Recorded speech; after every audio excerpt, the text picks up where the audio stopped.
It was the day after Thanksgiving when I learned I had been selected for an official showcase in a new folk music conference called Your Roots Are Showing in Ireland. It was all very sudden, and we had only just arrived in South Texas, and we were staying about 9 miles from the U.S.-Mexico border in a town called Far. So we went from this to this. There were a few hurdles between us and Ireland. For one thing, Mom had to get her passport renewed, and I had never had a passport before. And our birth certificates, which were required for getting a passport, were back in Nashville in our storage unit. So we had to send off for our birth certificates from Georgia, and then apply for the passports and wait for their arrival. There was also a matter of clothing. When we left Pigeon Forge, Tennessee, while I was playing at Dollywood, we were well prepared for the fall and winter seasons in the clothing department. But since we were expecting it to be summertime weather in South Texas, we didn't think we'd need any cold weather clothing, but we were wrong. It was chilly in South Texas anyway, and Ireland in January was sure to be cold. And then, of course, there was a little matter of funding and airplane tickets. But even though there were all of these considerations to be made, we knew that if God wanted us to be in Ireland, He'd pave the way. Dun, da, da, da. What's that? Our birth certificates! Oh! First hump, over the first hump. Next we put in for our passports. Tomorrow. Tomorrow! Thank you, Lord. Actually, you know what? You're kind of slanted, and they want like just straight on. Yeah. Unfortunately. For the first few days after we put in for our passports at the McAllen post office, we were a little impatient, and we would frequently visit the hotel desk to ask if any mail had come for us. Then one fine morning, when it wasn't even on our minds, the hotel manager brought us a package with our passports in it. We were very, very excited and very relieved also, because it was only about a month till we would be heading to Ireland. Now that we for sure knew we were going to Ireland, we started to buy our warm weather clothes and luggage for the trip. Because of the exciting nature of this trip and the importance of the conference, I set up a GoFundMe page for friends and fans who would want to donate to my efforts to make it to Monaghan. It was met with such an outpouring of love and support that it paid for the entire trip. I'd like to tell you about all of our fun in South Texas, but that'll have to be for another vlog episode. I can, however, tell you the reason we were in South Texas to begin with is because I had applied for an audition that was in January, and as it happens, it was the day before we were taking off for Ireland. My audition for the South Texas RV resorts was on January 19th, and in the wee hours of the next morning, we would be taking a plane to Ireland. Well, 3 planes, actually. I'll just say very well, I ain't saying you treated me unkind. You could have done better, but well, I don't mind. You just kind of wasted my precious time. But don't think twice, it's alright. No, don't think twice, it's alright. I said no, don't think twice. It's alright. Ricci, everybody! Hard to believe in a few hours we will be leaving South Texas for Ireland. It's 6:40 a.m. and we're just about to put the last of our luggage in the car and start heading over to the McAllen airport. We loaded in the luggage and Mom queued up the GPS and we headed off to McAllen. The part of the airport.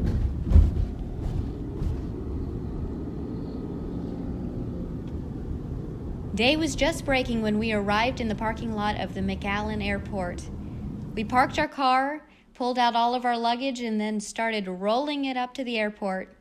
I said farewell to the beautiful yellow trumpet flowers, and then we faced our next hurdle, and that was whether our luggage was going to weigh out at the correct weight on the scales. They did! Hooray! And then we saw the last touches of pretty Mexican architecture and went further into the airport. It was supposed to take us 15 hours to get to Dublin, but really it was only with layovers. It was probably only about 6 hours of flying, and all the rest was layover time. We got breakfast and watched the flight crew board the plane, and then finally it was our turn. We overcame the first hurdle. We checked our baggage, and it was the right capacity. It was not overweight. And then the second big hurdle was getting the guitar up there in the overhead, and it worked out.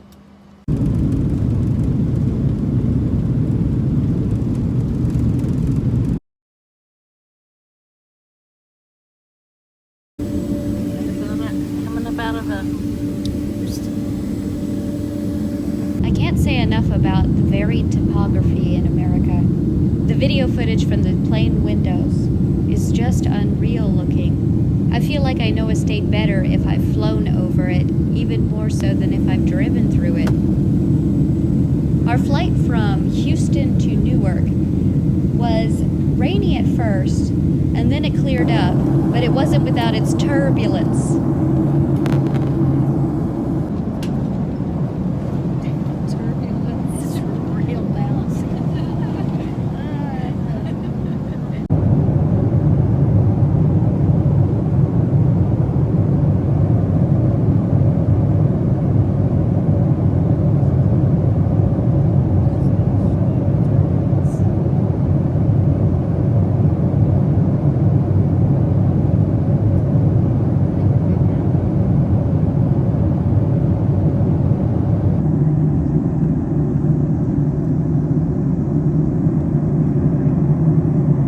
It felt funny to be passing over Tennessee and not landing there. Did I watch Pride and Prejudice on the plane for the umpteenth time? Yes, I did.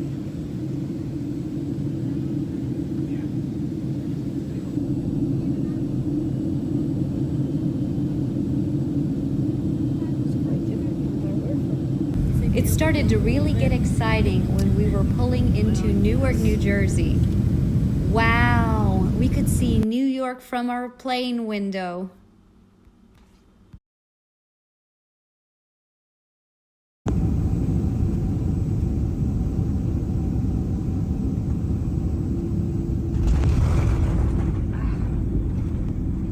After we touched down in Newark, I called my friend Michael Gabriel, who lives in New Jersey, and he gave me some valuable advice about walking around in European countries where everybody's on the left side of the road.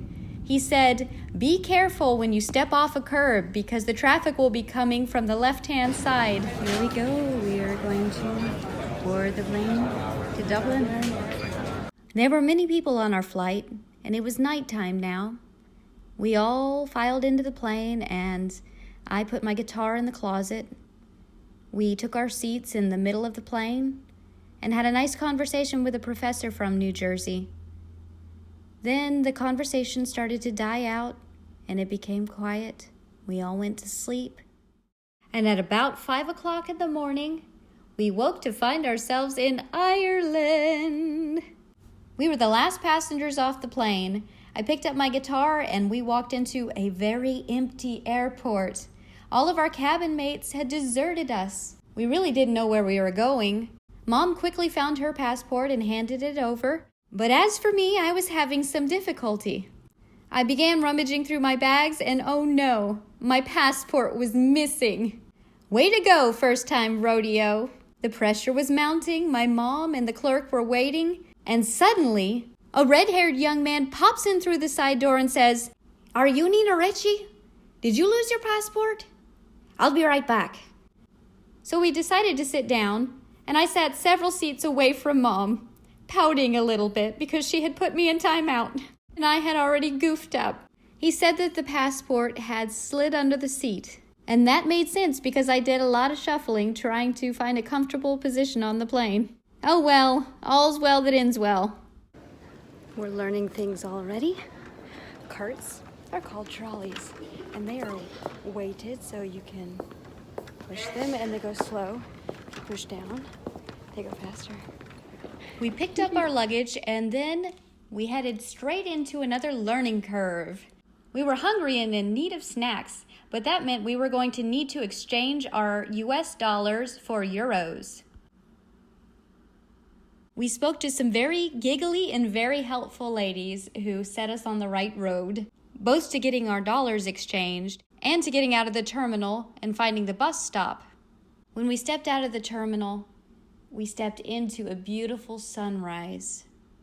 Wow, we were seeing Dublin by sunrise. Good morning, Ireland. We carted our luggage on the trolley, took a lift down to the bus stop, and found out that it was so cold we couldn't stand it. So we went back into the atrium, opened our luggage cases, and found our coats.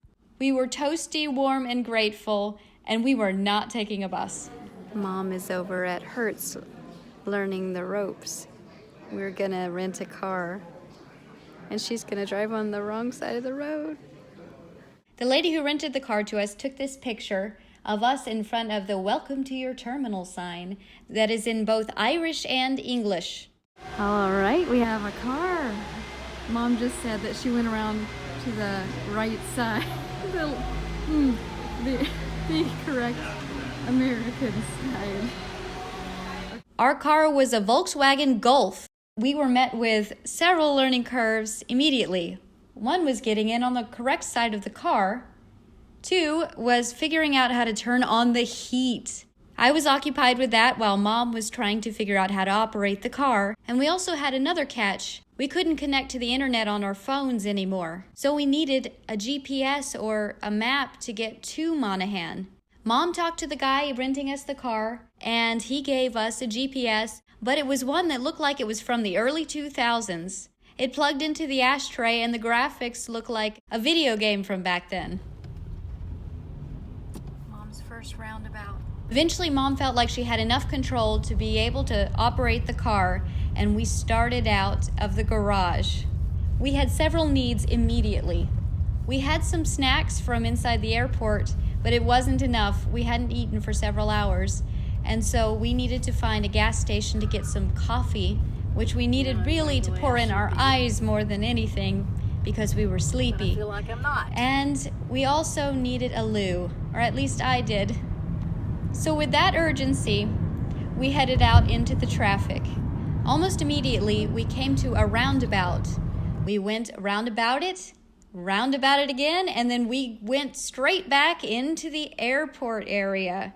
Eventually, we got it together enough to get on the right road, and we very soon found a gas station. Y'all, it has been weird since we stepped off the plane. It's making my hair gray. Everybody's so nice, except for the all people in traffic. laughing at us because They're laughing. They're going, silly Americans. No, I think you liked it. We thought it was so interesting that they had washers and dryers and places to wash your dog outside the gas station, and not even in a laundromat. But Mom wants to know what? Why do they drive from the wrong side of the car?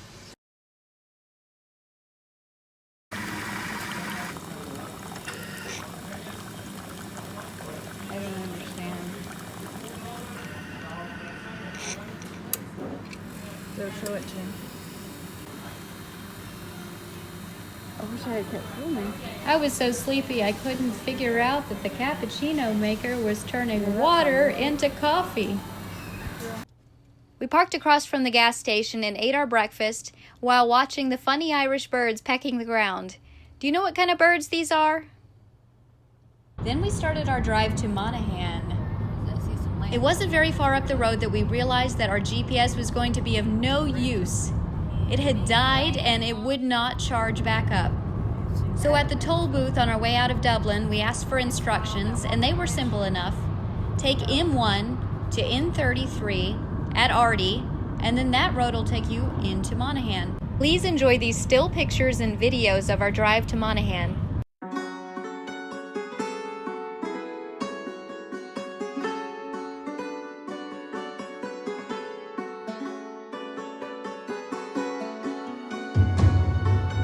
Welcome to Monaghan.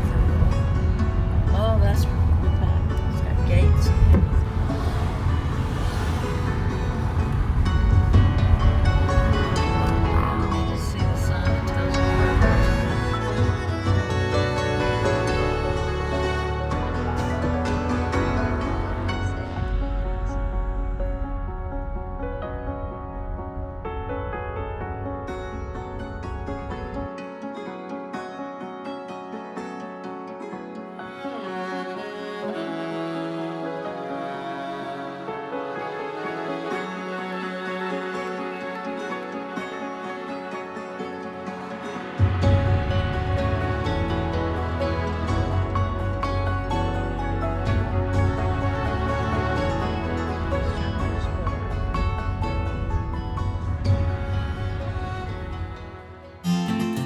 Hold on just a minute. There's still more to this adventure. Next up is part 2 of Hard Travelin', a Folksinger's vlog. It's called Your Roots Are Showing.